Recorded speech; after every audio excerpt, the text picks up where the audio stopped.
for a million of soft drink and more reasons, but it is also a cutting-edge factory of trends, consumer patterns, and innovation in numerous segments and ways. Mrs. Irene Corantis, Team Intelligence Director at Coca-Cola Central and Eastern Europe, and Mrs. Kelly Panagiotidou, Partner People Operations at the Reborn, team up in order to recreate how Coca-Cola is attempting to hack the agile mindset. Ladies, good afternoon. Hope you're fine, and thank you for being with us today. Hello again. It's nice to be with you again. So before we shared with you our learnings, helping teams of legacy organizations introduce agile ways of working, and our suggested approach to anyone embarking on this journey. Let's zoom in a little bit to the most legendary legacy company, Coca-Cola. Irene Corantis led, along with her team, the journey of Coca-Cola Central and Eastern Europe to hack the agile mindset, one team at a time. And today she's going to share with us her takeaways. Irene, the floor is yours. Thank you, Kelly. It's such a pleasure to be with all of you. And you're right, Kelly. It is a journey. And I actually had what you would call an aha moment. A couple of weeks ago, we were in a meeting with some senior leaders, nothing to do with Agile, very different topic.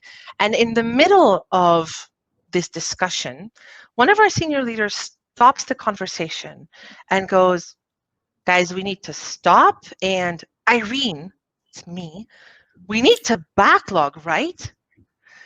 And I had a moment of, wait, what just happened?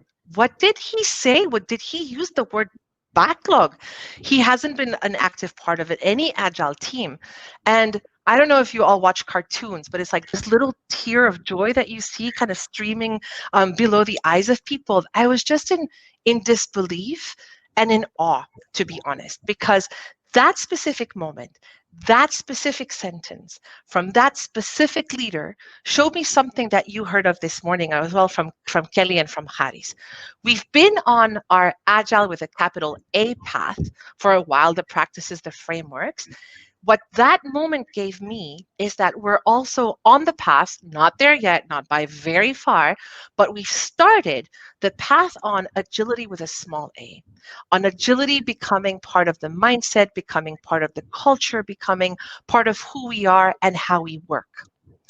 Because the truth is, and this is going to surprise no one, we're not a tech company, right? And we don't aspire to be a tech company.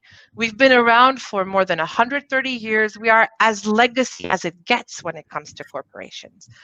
But we do aspire to be the best at getting better and at learning. And our learning in this specific case started about, I would say, roughly a year and a half or 2 years ago, when we got the mandate to transform the marketing team in Central and Eastern Europe at Coca-Cola.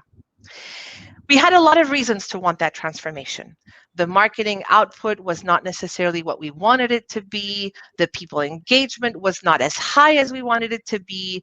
And the tools and the processes that we had in place were, what's the right word? Maybe not as modern as we wanted them to be. And in that transformation, we got a very big gift. We got a permission to dream and a permission to touch anything that we wanted to touch. The support, the system, the people, the tools, the structure, and you bet that we also touched the ways of working.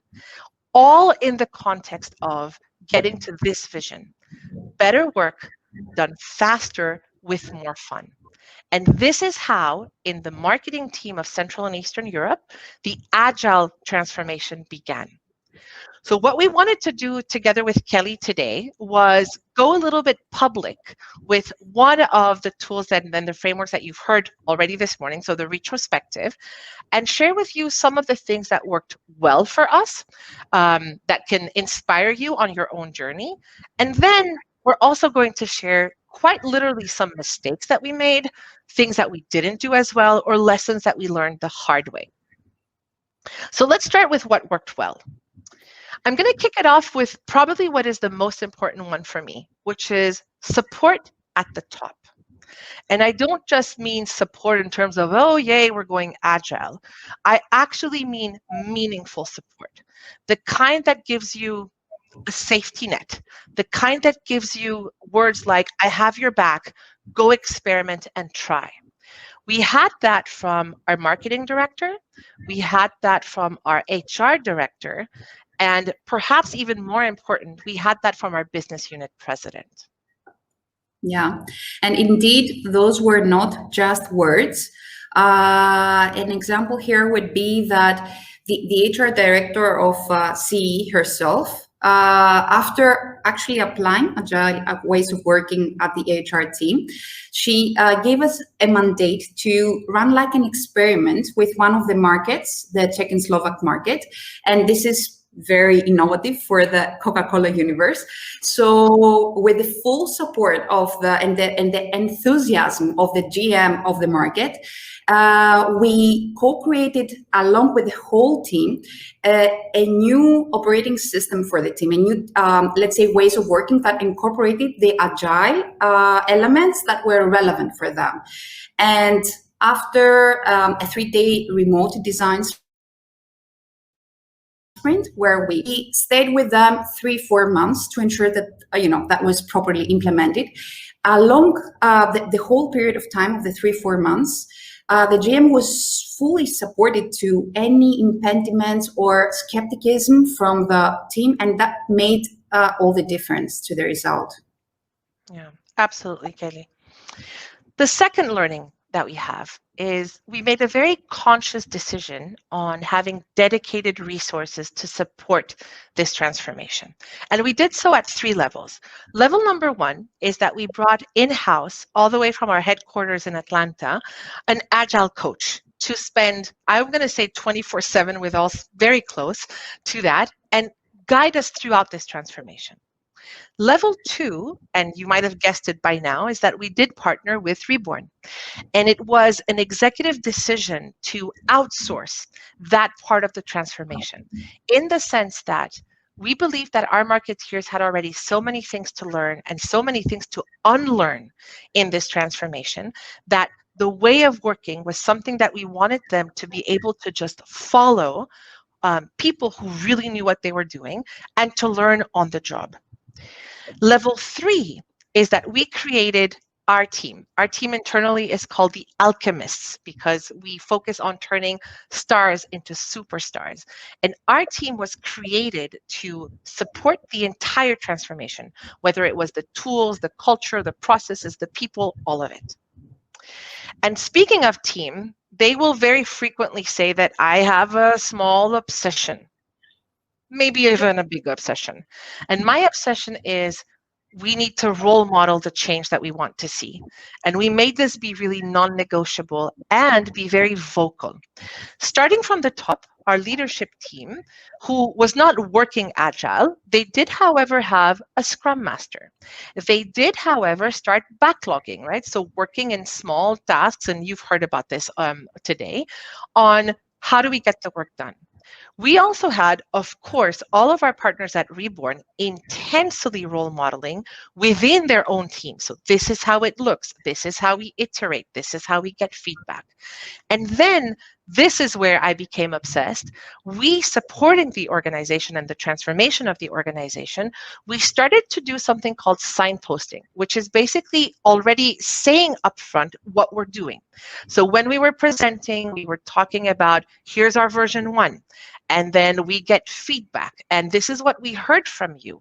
And we're going to take these learnings and take them into version 2. And then you guys told us that this doesn't work. And then again and again. And we were very transparent about this and constantly reinforcing specific areas of the framework. Yeah.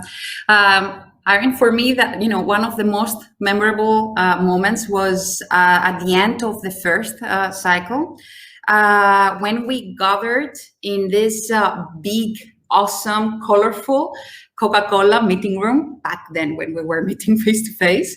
And all together, senior leaders, members of the Agile teams, Agile coaches, we shared our learnings in an open, honest, and very constructive way. And, looking at what worked really well and what we could do better in the next phase. And, no pointing fingers, just forward looking in a positive way, what we can do even better. That was really awesome. Painful and awesome, I'm going to add. Let me bring in some jargon here, just because, sometimes it feels good to pretend you're smart like the tech guys.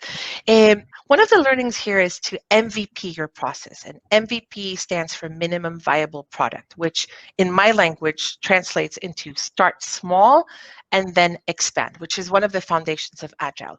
So what we did is that we decided that we were not going to go all in. We chose very few projects to start with, and then we allocated marketeers that we renamed very, for me creatively, miracle hackers, borrowing, of course, the term from the tech companies, and gave them marketing problems to solve. This is what we were calling the projects at that time. After that came what Kelly was talking about earlier on the HR team or the check team or any other team that we had. So we were able to get those learnings. Another one that might sound very, very obvious, and any transformation worth calling itself transformation talks about this, about celebrating successes. But here, other than just the, hey, we managed to crack a problem in 6 weeks when in the past it used to take us 6 months, real story, I want to put a bit of emphasis here on celebrating and partnering with internal communications in the company to focus on the impact that the Agile mindset was having and the role that it was playing in the transformation. And what that did, very interestingly for me, is that it created a buzz. It created a sense of, oh, wait, what's happening there? And can I be part of it? We even had comments on fear of missing out. What can I do? And how can I get on one of those projects? And why am I not there? So without imposing the Agile framework, it kind of became the new pole of interest. Last but not least, I'm leaving one here which is a little controversial. And this is not meant to be disrespectful at all in terms of COVID and the global pandemic being for us a bonus in the specific context of the Agile transformation of our business unit. So when the global pandemic hit, our company as a strategy had to go dark, go off air, which means that a lot of our associates did not have the same day-to-day work that they had before the global pandemic hit. So we implemented a new initiative called dynamic resourcing, whereby we were matching those associates that had the willingness and the capacity to do work or to do extra work with the projects that needed to get done at BU level. We ended up having around 50 of those projects.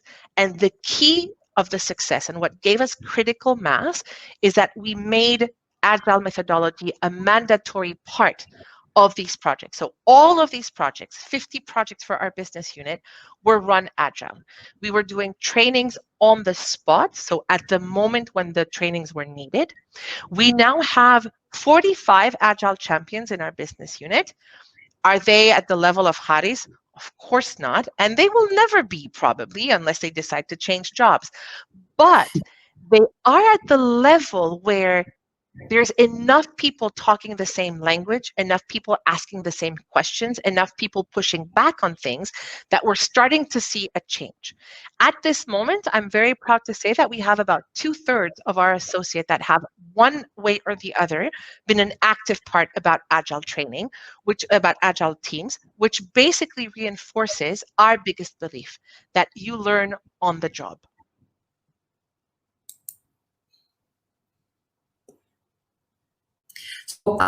This was also a great, a very clear priority for us because it was something that we had to practice every day. And it could be like I don't know, that on the job that we teach the teams how to do better stand-ups, how to iterate better, how to give feedback to each other, and even how to have like effective backlogs. Irene is gonna come back. I guess she has a power I issue. have a little problem. In the meantime, the good thing is that because we know what we want to say, if that's okay, I'm gonna do a little recap. Kelly, do you want to just read it through and then I'll find a plug? Absolutely. So to recap, what Irene said up until now is that worked really well was that the support we had from the top, the dedicated resources from inside Coca-Cola universe, but also from outside, and how we as external collaborators, we were able to support. How it was non-negotiable, how the teams and the leaders were role modeling, and starting small and then expanding to more teams, celebrate successes, smaller or bigger, and of course, enabling learning on the job and making this an effortless process for everyone. And also what Irene mentioned before, very, very important, timely training, not something that we do in September that we're going to apply in January. Thank you, Kelly. See, this is real partnership right there. Thank you for that. So let's move to the second and last part of this. And I want to stay here for just a minute.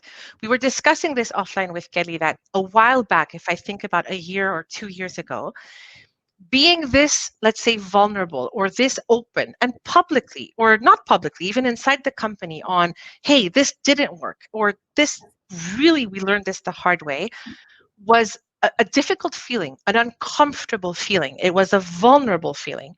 Having done now, I actually don't even know how many retrospectives, and having heard this works, this doesn't work, let's do it again, how do we input the feedback, blah, blah, blah, I'm realizing that this moment right now is not an uncomfortable one for me.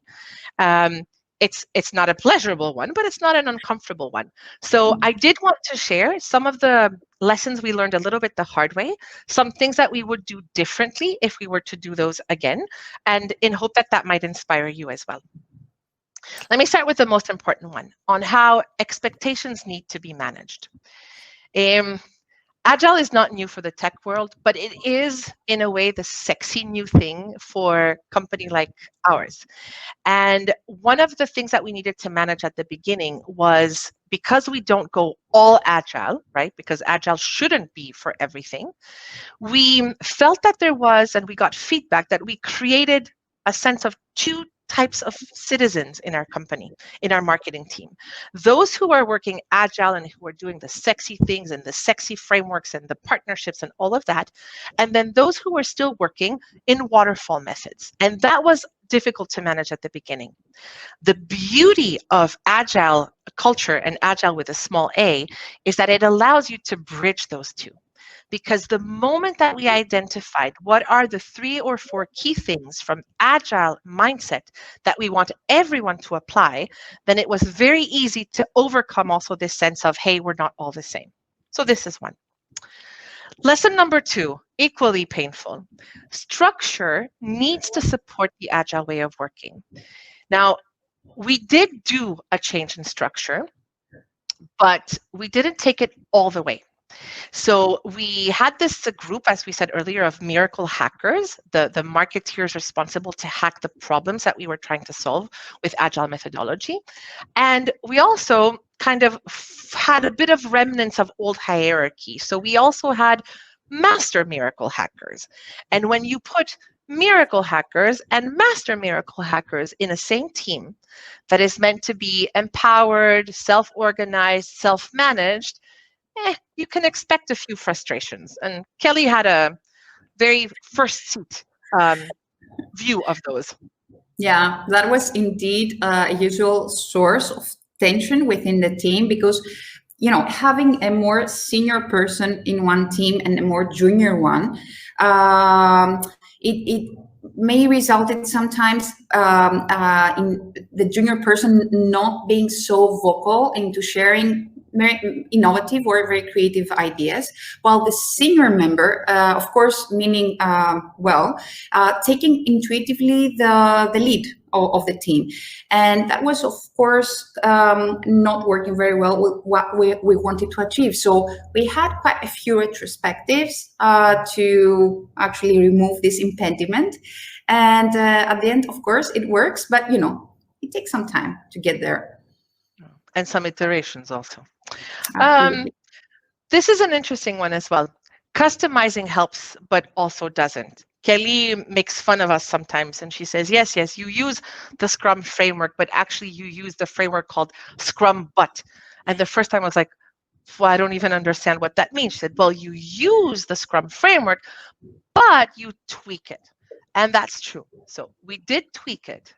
We felt it was necessary to add, for example, an extra role, the role of the sponsor, but with roles come responsibilities. And if you're anything like us, and probably you are, you've been using Rapids for decades, or Raskis, or whatever process that is. And so the bigger questions that we were getting the moment that we introduced that role was, who has the D and who has the D? And just like that, poof, we kind of took 2 steps back in our journey to Agile, where, the D is not that much of a specific thing. Let me go to the next one. We said starting small has benefits, and it's true, and we stand by that. But starting small also has drawbacks. So we started with a small marketing team that went Agile, except the ecosystem around our small team, whether we were talking internally or with external partners, they didn't. So that also created some frustrations on a team that was going one way and working one way, but not having counterparts doing the same. Kelly, was that your experience as well in your teams? Well, if you allow me, and no offense to our dear procurement colleagues, but indeed, having a different way of working was not helping at all the collaboration. It was often actually an impediment. But, the fact that after those retrospectives that we said that we had in the different iterations, etc., the different versions, we had the opportunity in the new agile teams in the innovation function to actually have cross-functional members there, and because we also worked on the process of on the new innovation process, the whole thing made sense and everything was like clicked and put into place and worked way, way, way better. Not mentioning that as obsessed that we are with role modeling, we also showed that, hey, we made a mistake, we're fixing it, here's version 2, off we go. So again, there's a reason why we're called obsessed. Next learning, things that we considered obvious were not. This is a very interesting one for me from a people perspective. We talked about self-managed teams and we expected that to be self-explanatory, and it wasn't. One, because there was a lot of legacy in there on, it's a senior person, I need to tell them I need to take time off or things like that. But also, double clicking into human personalities, we saw a lot of resistance also from an accountability perspective, because self-managed also means, of course, that you bear the entire responsibility for how does it get done, when does it get done, and how do you share and all of that. So there was a little bit of resistance there as well. We talked about how one of the good things was that we had support. And I also don't want to make this look like, oh yeah, fantastic, everything was perfect. No, it wasn't. So even when we did have support and we did have full support, we had questions that looked like some of the myths behind Agile that we need to debunk. One of the favorite ones that we had was, so when are you delivering this campaign? And we kind of had to go back and say, this is not a question that you can ask in the context of Agile methodology. It works differently. Or we also had comments saying, oh, but Agile means you're going fast. And it's been like 2 months and you haven't delivered yet.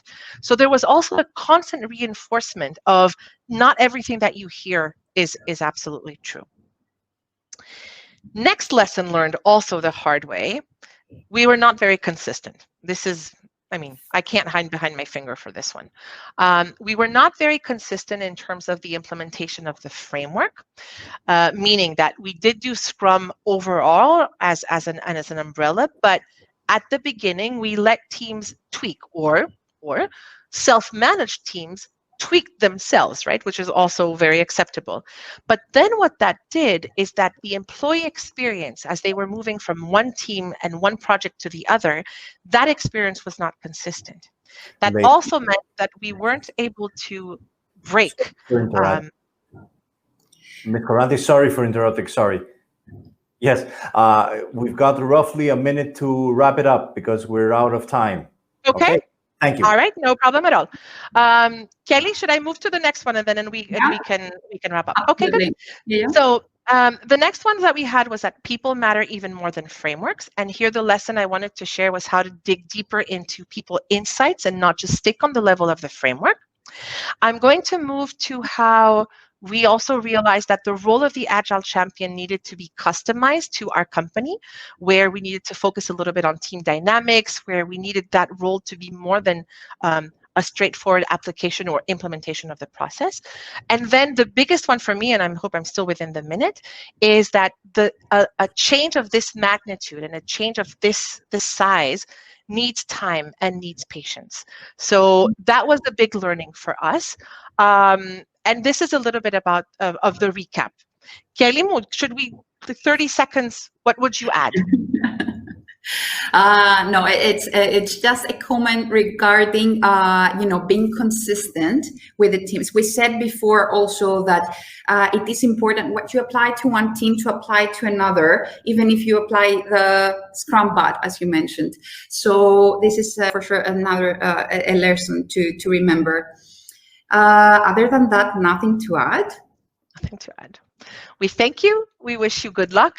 And the only thing we want to conjointly tell you is it's totally worth the journey, even if it's a bit painful at the beginning. Yeah. Thank you very much, ladies. Thank you. Thank you. Have a rest of the great day. Thank you. Thank you. At this point, we'll have a networking break at which you have the opportunity to mingle with other executives, share experiences, and empower your knowledge upon agility. Just select the networking button and let the automating process to do its magic. At this time, we would like to invite you to navigate the virtual showroom and visit the kiosks of Dynamic Integrated Solutions, DIS.